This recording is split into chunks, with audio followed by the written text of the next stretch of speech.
Hello students, welcome to the online classes of MAVV Baswara. This video is for class 9th, chapter 5, fundamental unit of life. And actually we were learning about cell, under which in the last video, in part 3, I told you and explained you about cell organelle, and we have taken endoplasmic reticulum. Today we are going to take further topics of the same lesson. Cell organelle number 2 Golgi apparatus। फिर से एक बार revise कर दूं मैं आप सबके लिए कि सेल मेनली 3 पार्ट से मिलकर बनी होती है, cell membrane, cytoplasm and nucleus. We have learned about cell membrane and nucleus and cytoplasm was running. Cell organelle number 1 was endoplasmic reticulum and now today in this video we are starting from Golgi apparatus। It was discovered by Camillo Golgi. Camillo Golgi ने Golgi apparatus को discover किया था। They are membrane bound vesicles, that means bags. ये membrane से bounded vesicles यानी कि bags होते हैं। इनका काम होता है synthesis and secretion of sugar, proteins etcetera. तो ये हुए ऑर्गेनल नंबर 2। थर्ड आप देखिए lysosomes. They are membrane bound sacs filled with digestive enzymes.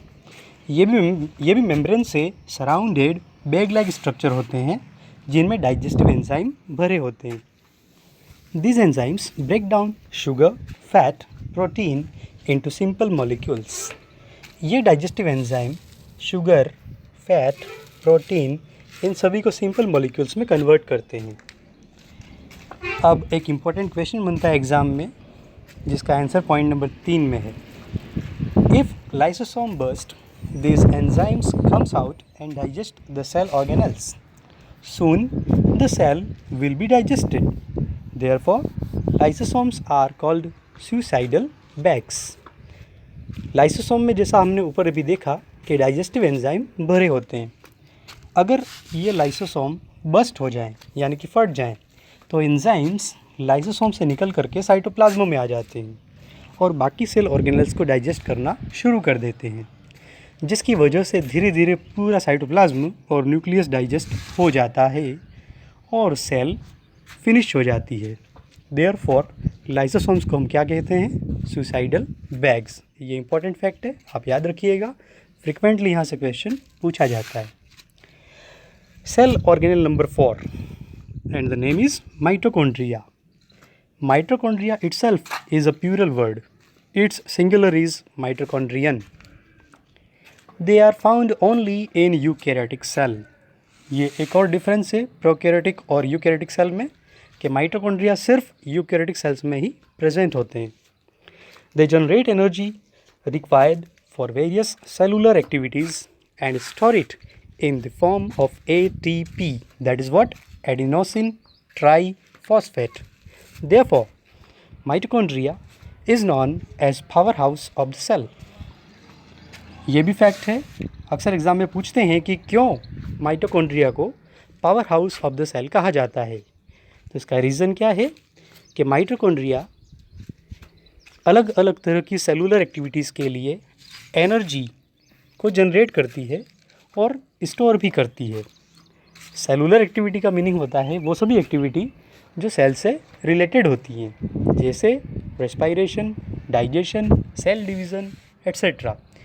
इन सभी एक्टिविटीज़ को करने के लिए एनर्जी की नीड होती है और ये एनर्जी जनरेट करने का काम और स्टोर करने का काम माइटोकॉन्ड्रिया करते हैं। Therefore mitochondria is considered as powerhouse of the cell. तो सेल ऑर्गेनल्स देखिए, हमने देखा endoplasmic reticulum, then Golgi apparatus, then lysosomes and now mitochondria. Next organelle number 5 is plastids. Plastid only plant cells में ही मिलते हैं और mainly 2 type के होते हैं, chloroplast and leucoplast. Chromoplast that contain chlorophyll are called chloroplast. Plastid 2 तरह के, क्रोमोप्लास्ट और ल्यूकोप्लास्ट। वो क्रोमोप्लास्ट जिनमें क्लोरोफिल पिगमेंट प्रेजेंट होता है उन्हें हम क्लोरोप्लास्ट कहते हैं और ये जनरली ग्रीन प्लांट्स में मिलते हैं। क्लोरोप्लास्ट फोटोसिंथेसिस एक्टिविटी में हेल्पफुल होता है। मुझे लगता है कि आप सभी को फोटोसिंथेसिस के बारे में एक आइडिया होगा। Photosynthesis is a chemical reaction by which green plants prepare their food using carbon dioxide and water in the presence of sunlight and chlorophyll. तो इस फोटोसिंथेसिस में जो हेल्पफुल प्लास्टिड है उसका नाम है क्लोरोप्लास्ट। और क्लोरोप्लास्ट क्या है? एक तरह का क्रोमोप्लास्ट जिसमें क्लोरोफिल पिगमेंट प्रेजेंट होता है। प्लास्टिड मेनली दो पार्ट से मिलकर बना होता है, grana and stroma. Organelle number 6, vacuoles. Vacuoles cells में प्रेजेंट वो सेल ऑर्गेनेल हैं जो स्मॉल या बिग बबल लाइक स्ट्रक्चर होते हैं और साइटोप्लाज्म में मिलते हैं। इनकी मेम्ब्रेन्स को टोनोप्लास्ट कहा जाता है और इन वैक्यूल्स में सेल सैप नाम का एक फ्लूइड भरा हुआ रहता है। It keeps the cell in turgid state and store water and other waste substances. ये सेल को टर्जिड स्टेट में मेंटेन करके रखता है। टर्जिड का मतलब होता है bag like structure that is filled with water and looking swollen. This is what turgid state. तो सेल को टर्जिड स्टेट में मेंटेन करने का काम कौन करेगा? वैक्यूल्स। और ये पानी और दूसरे सब्सटेंसेस को स्टोर करने का काम करते हैं। जनरली वैक्यूल्स प्लांट सेल में बिग साइज्ड और एनिमल सेल्स में स्मॉल साइज्ड होती है। तो यहाँ इस टॉपिक तक सेल ऑर्गेनेल्स आपके कंप्लीट हो गए। हमने देखा ईआर, उसके बाद mitochondria, then Golgi apparatus, lysosome, plastids and finally vacuoles.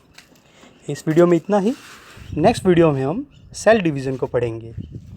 मैंने आपसे पहले भी कहा है कि अगर किसी टेक्निकल रीज़न की वजह से आपको वीडियो में क्लैरिटी नहीं मिलता है तो उस सिचुएशन में आप अपने पीडीएफ नोट्स को साथ लेकर बैठें और उनमें टीचर जो एक्सप्लेन कर रहा है उन पॉइंट्स को रीड करते जाएं।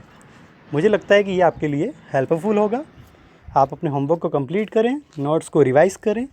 हम नेक्स्ट वीडियो में सेल डिवीज़न टॉपिक को लेंगे। तब तक के लिए थैंक यू एवरीबॉडी।